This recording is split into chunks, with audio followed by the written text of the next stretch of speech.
tawag niya likunday oh. Iba-iba nga term mga ka-farmers kung din ka man na ano ba sa lugar ano tawag dito sa ano sa likunday oh, pwede ni makuha ng puso mga ka-farmers ko antat puso mga ka-farmers. Budlay ni kung ano no way taga video di ba no?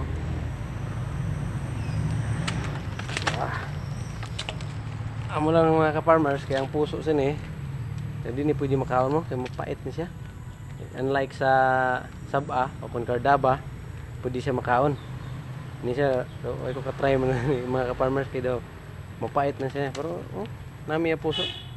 Aga, pila ka bulan, kumbaga, sabi sa mga eksperto sa mga farming, sa mga saging, 95 days o kung 3 months. O, depende sa lugar mga ka-farmers. Sa ginatamnan sa saging. May iba nga, 2 months pa lang, pwede na siya ma-harvest mga ka-farmers. Thank you for watching. God bless you all.